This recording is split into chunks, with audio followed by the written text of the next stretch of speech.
qui me plaît le plus, c'est vraiment de voir comment ils vivent, de voir vraiment... Parce qu'on dit plein de choses. Oui, on écoute, on se dit oui, ils vivent comme ça, mais on pose des jugements.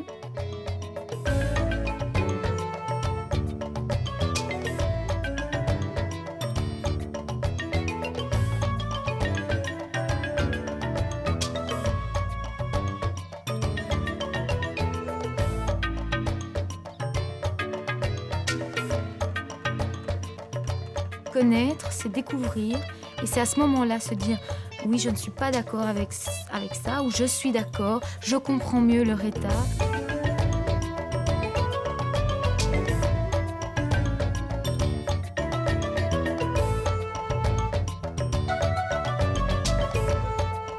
Il faut s'interroger sur les autres et comprendre les autres.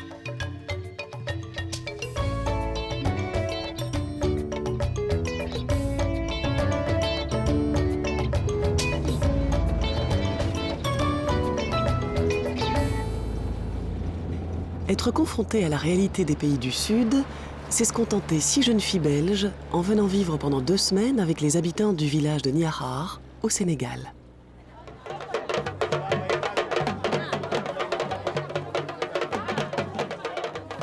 Elles ont toutes une vingtaine d'années, sont encore étudiantes et se destinent au métier d'institutrice. Elles vont s'immerger dans la vie africaine, chacune accueillie par une famille de Niakhar. 2 semaines sans électricité, sans eau courante et avec 40 degrés à l'ombre, c'est une réalité qui n'a pourtant pas vraiment l'air de les effrayer.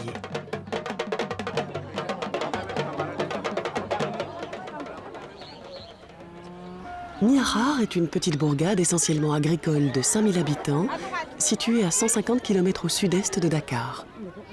Les besoins primaires de la population en matière de santé et d'hygiène sont importants. La scolarisation des enfants se fait dans des conditions extrêmement difficiles, avec des classes surpeuplées.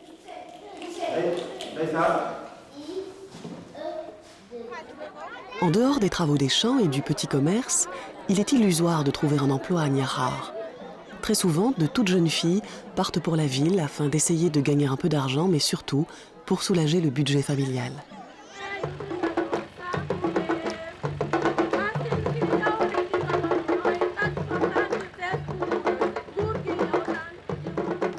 Une association belge, Case Départ, développe depuis plusieurs années des projets destinés à répondre aux besoins de la population de Niakhar.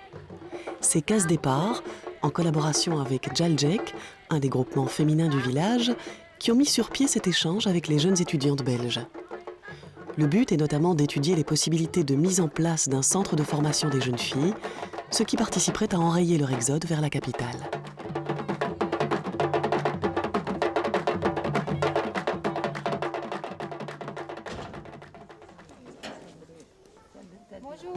Bonjour, comment ça va? Lorsque j'étais accueillie dans la famille, ça a été beaucoup de chaleur. Déjà, tout le quartier est venu me voir. Ils sont venus par famille, puis ils sont repartis, ils sont revenus, ils sont partis. Parce qu'il y avait une toubab, donc une toubab c'est une étrangère dans le quartier. Il fallait la voir. Et c'était... Je me sentais pas de trop. Je me sentais comme dans la famille. C'était comme si j'appartenais à la famille et que je venais une fois tous les 5-6 ans. Et c'est comme ça. On appartient à la famille où on va, en fait. Ça, c'est vraiment chouette. Je sais pas si on pourrait en faire autant chez nous. Le mari s'appelle Omar. Il a 3 femmes. Naïmama qui m'accueille, Radi et Adja. Adja vit à Dakar avec Omar. Et au total, il y a 10 enfants. En fait, celle qui m'accueille, Naïmama, a accouché dimanche, donc le jour de notre arrivée. Et quand je suis arrivée, j'ai vu le bébé. Et c'est une petite fille, elle est vraiment toute mignonne. Et ils vont lui donner mon nom. Mais ce que j'en ai ressenti, c'est une grande émotion, c'est quelque chose de vraiment très... qui vous touche profondément. Beaucoup, beaucoup, beaucoup. La plupart des familles habitant Niakhar sont d'ethnie sérère, de tradition animiste et de religion musulmane. La femme est la base de la société. Le mari travaille en ville et ne revient au village qu'une fois par mois pour déposer l'argent nécessaire à la subsistance du ménage. Ici plus qu'ailleurs, la femme est le pilier de la concession. Les jeunes Belges ont choisi de partager le quotidien des femmes. Elles sont cependant perçues au départ essentiellement comme des invitées de marque. Elles sont prévenantes, elles sont toujours derrière moi. Tu as soif, ça va trop chaud, repose-toi. Mais le pire, c'est mange, mange, mange. Ça, pour ça, je mange bien. Elles veulent que je rentre en Belgique 2 fois plus costaud que je suis maintenant. Pour faire une bonne sauce pour notre vedette Mariam. Oui. Mariam, maintenant, elle fait partie. De manger encore. Oui. Maintenant, elle fait partie de nous. C'est notre sœur. Un nom sénégalais, Oui. des sœurs sénégalaises. Il y a un nom sénégalais et plus notre nom. Le nom de la famille, c'est Gay. Maintenant, tu t'appelles Mariam Gay. Oui. Mais je crois qu'elle me considère, elle pense que je suis capable de rien. Ça, j'ai constaté ça aujourd'hui. J'espère que ça va pouvoir changer. Mais un bête exemple, j'avais de la lessive. Donc elles m'ont demandé si j'avais des affaires à laver, des vêtements. J'ai dit oui, j'ai des affaires, mais je vais le faire. Ils m'ont dit oui, c'est ça. Donc j'ai amené mes affaires. Et alors on a commencé à nettoyer mes vêtements ensemble. Et tout ce que j'avais moins nettoyé, elles l'ont repris après pour le renettoyer. Je veux dire, ça fait un coup, quoi, parce que bon, j'ai déjà fait une lessive à la main, donc c'est pas ça. Mais elles se disent, bon, celle-là, d'où elle vient, elle doit pas faire ça tous les jours. Alors que bon, je le fais comme tout le monde. C'est vrai que c'est très différent de chez nous. C'est fini les petites douches matin et soir, mais je veux dire, on s'en fout, on n'y pense même plus. Tellement la vie est formidable ici. Tout le monde vit comme ça, alors on se met vraiment dans le bain. La dame chez qui je vis, elle a 8 enfants, plus 2 qu'elle a adoptés. Et je veux dire, elle s'en sort formidablement bien. Elle ne travaille pas, c'est le mari qui travaille. Mais je veux dire, ils ne sont pas riches, mais ils ne sont pas pauvres non plus. Ils sont vraiment heureux, ça se voit. Regarde, mamie est bien chez moi. Viens, mamie. Hop là. C'est des personnes vraiment formidables. Parfois, quand on a un coup de cafard, quand elles commencent, quand on les voit, tout est effacé. Puis on reprend du punch, on se dit heureusement qu'on est là. Ça se passe très très bien. La culture sénégalaise veut que la femme soit éduquée dès son plus jeune âge aux tâches ménagères. Dès l'âge de 13 ans, la plupart des jeunes filles quitteront l'école et devront travailler pour aider leur famille. Les emplois sont peu fréquents dans un village comme Niahar. C'est ainsi que ces jeunes filles partiront vers la capitale dans l'espoir d'y trouver du travail. Pour la majorité d'entre elles, la désillusion sera grande. La plupart vivront dans des conditions extrêmement précaires et se feront exploiter. Afin de lutter contre cet exode, des femmes de Niahar se sont regroupées dans une association qui s'appelle Djaljek. Djal, ça veut dire travailler. Djek, ça veut dire réussir. Travailler et en récolter les fruits. Si on récolte un fruit, c'est parce qu'on a bien travaillé. Oui. L'association comporte 33 femmes, dont moi, Fatma Faye, je suis la présidente. Elle est créée en fin 1997. Djaljek est un des groupements féminins du village qui tente de développer activement certains secteurs tels que le petit commerce, la formation, l'éducation sanitaire et même la planification familiale. Sur fonds propres, Djaljek a ouvert ce petit centre de formation à la couture et a organisé des cours d'alphabétisation.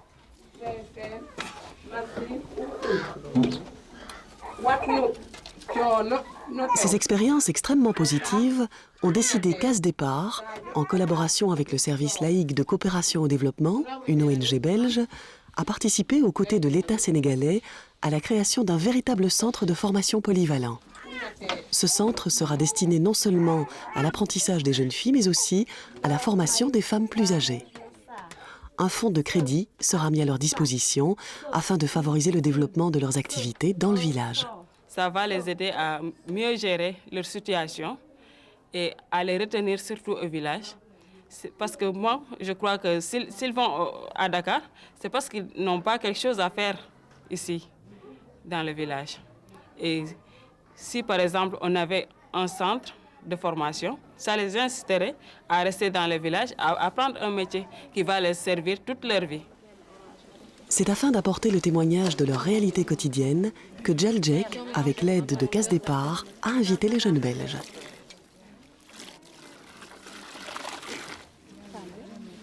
Les femmes de Djaldik nous montrent ces activités pour nous montrer ce qui pourrait permettre aux femmes sénégalaises, notamment du village, à s'en sortir, à devenir un peu autonomes pour gagner de l'argent, pour aider leur mari.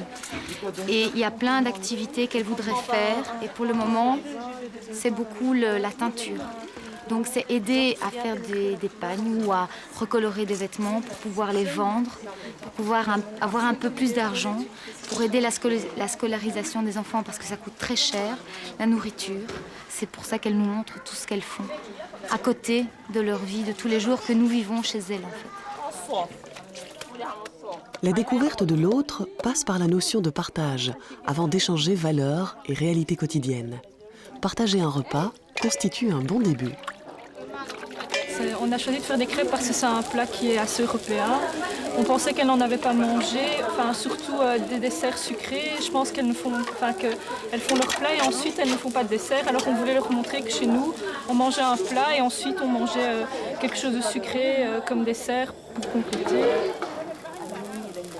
À la limite, ce qu'il y a à manger, bon, on n'est pas non plus capable de le refaire chez nous. Donc on va goûter, mais c'est aussi la façon dont on le mange. Ici, on mange plus avec les mains, chose qu'on ne fait pas chez nous. Les femmes mangent plus de leur côté, les hommes de l'autre. Nous, on est traités comme des invités, donc on a souvent un plat pour nous. Et c'est notre maman, notre amie qui mange avec nous. Et puis bon, les plats se passent comme ça, quoi. Mais c'est surtout la façon dont on mange. Pour moi, c'est le plus important que ce que je vais manger. Même si ça cuit, on essaiera de la... Oh, attention. Attends. Commence. Hop. Ouais. Elles se sont déjà familiarisées avec nous. Même si tu fais un plat, tu leur dis manger seul, ils disent non, nous allons manger avec vous, dormir avec vous. Même tout ce que tu fais dans la maison, ils partagent avec toi. Ils vont venir se serrer avec nous. Ils ne se sont pas séparés avec nous. Dans les maisons, on est toujours comme ça.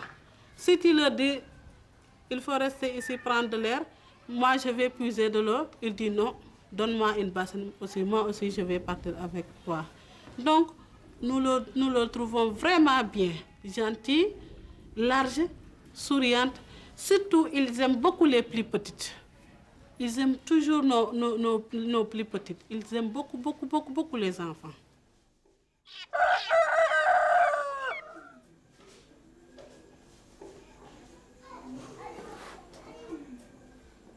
Donc ça fait une semaine qu'on est ici dans le village à Niahar.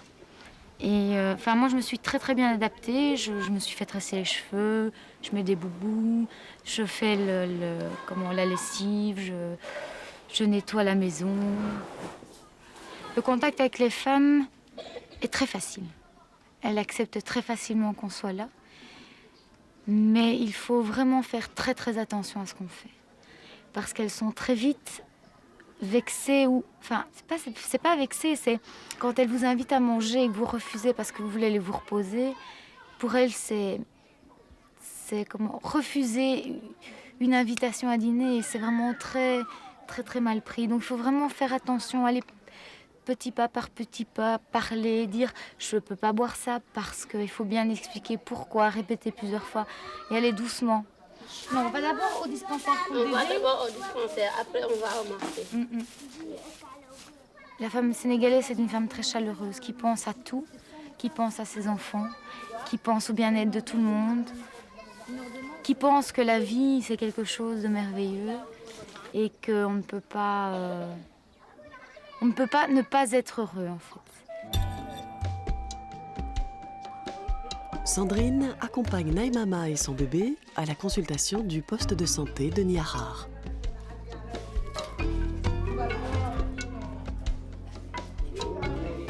Les soins y sont dispensés dans des conditions difficiles et pratiquement sans équipement. Le centre de santé ne répond plus aux besoins sans cesse croissants de la population. C'est pourquoi Case Départ et le SLCD, en concertation avec le comité de santé du village, réhabilitent et équipent le poste de santé.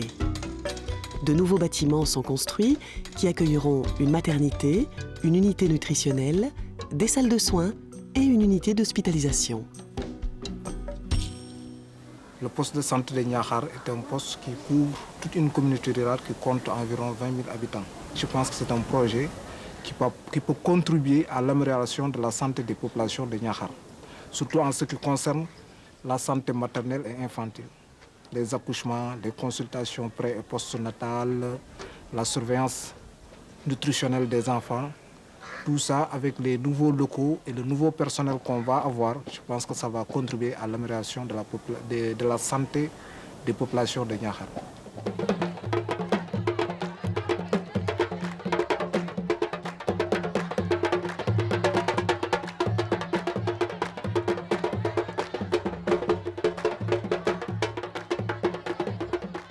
Les femmes de Djaldjek ont proposé à une des jeunes Belges de vivre un mariage suivant les coutumes sérères. Dans la société sénégalaise, les femmes ont encore un statut social inférieur et dès le mariage sont totalement dépendantes de l'autorité du mari. Aujourd'hui, certaines femmes voudraient acquérir plus d'autonomie, mais ce n'est pas l'avis de tout le monde. La femme est dirigée par la culture africaine. Il y a des aspects culturels qui restent jusqu'à présent et qui sont ancrés dans notre mentalité. Ça ne peut pas tout de suite du tic au tac s'effacer. Il faut attendre des années et des années pour que ça s'efface. Et ces aspects culturels qui sont restés dans nos mentalités font que la femme, jusqu'à présent, ne peut pas jouir d'une certaine liberté.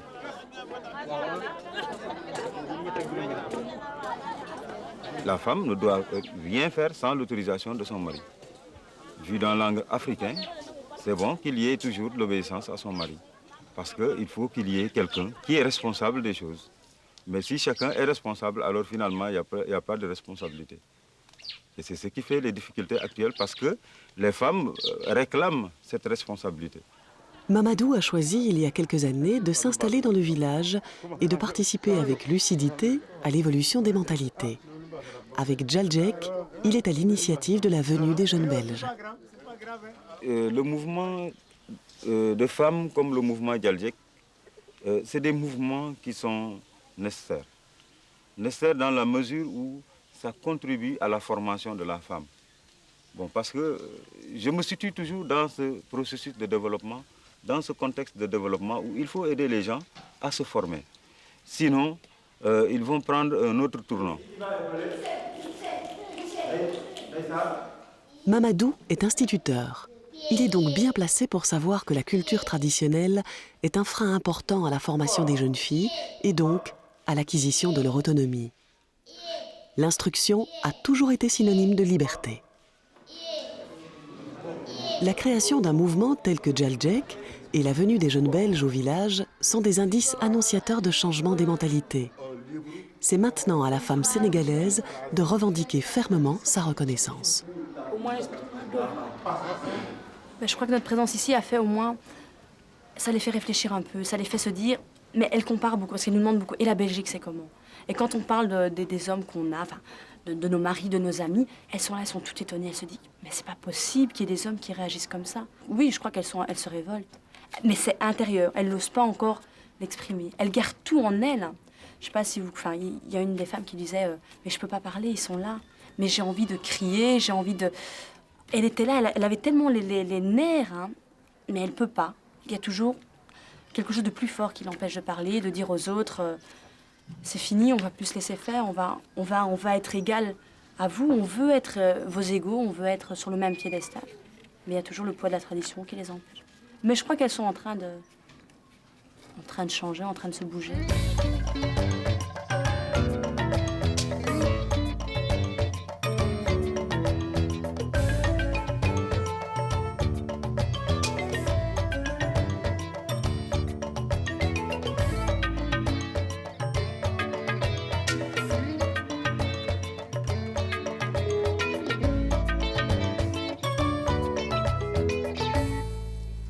L'échange qu'on vit réellement, pas rien qu'en dialogue, sur deux chaises, c'est vivre tous les jours, c'est important. Et les gens qui vont me dire oui, mais il n'y avait pas d'eau courante, il n'y avait pas d'électricité, et alors ça ne change rien. C'est le fait qu'on vit comme eux, qu'on les comprend, et on retournera en Europe, on continuera à avoir des liens ici.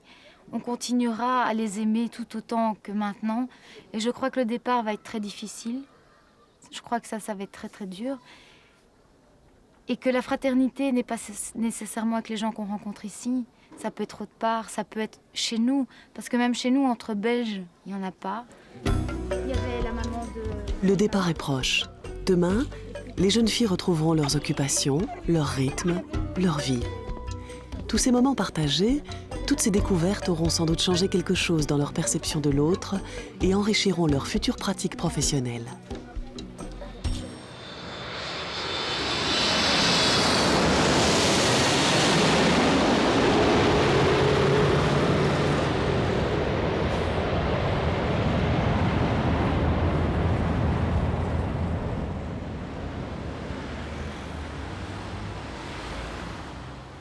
Cela fait maintenant 3 semaines que Sandrine est rentrée chez elle. Elle a retrouvé son confort européen. La vie africaine me manque beaucoup. Le village, la famille que j'ai eue là-bas, toutes les connaissances, ça me manque énormément. Le fait d'avoir vécu vraiment quelque chose de très, très, très intensif comme ça, c'est comme si j'avais enlevé ma peau d'européenne et avoir mis une nouvelle. Et quand je suis rentrée ici, j'ai remis les deux en même temps. Donc j'ai une combinaison européenne et sénégalaise en même temps.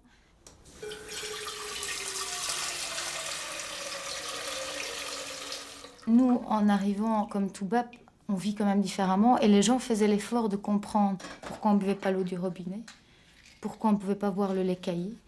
C'est peut-être des petites choses sans importance, mais qui nous montrent que ce qu'on fait ici en Belgique, eh bien, on démarre peut-être sur de mauvaises bases. Parce qu'on se dit, les gens doivent s'intégrer, les gens doivent apprendre à s'adapter, à rentrer dans la société. Mais nous, on ne fait peut-être pas l'effort de les intégrer aussi, de comprendre et de faire un mélange de cultures et se dire, on accepte ça de chez eux, mais eux, ils acceptent ça aussi de chez nous. Allez, entrez. Salut. Bonjour. Case Départ poursuit ses activités. Le dossier du centre de formation se complète. On va essayer de mettre en commun toutes nos idées, toutes les expériences qu'on a vécues à Niakhar pendant notre séjour. On va essayer de voir par rapport au centre de formation qui est le projet principal des femmes du village, ce qu'elles en attendent vraiment, voir ce que vous avez ressenti au niveau des familles. Chacune des 6 jeunes filles pourra enrichir le projet en y apportant son expérience personnelle, ce qui permettra ainsi de cibler au mieux les besoins des femmes de Niakhar. Ils ne vont pas payer un professeur pour une semaine alors qu'ils savent qu'ils vont en avoir besoin peut-être que 2 matinées. Sandrine est toujours en contact avec Naïmama. Un morceau de son cœur est resté à Niakhar.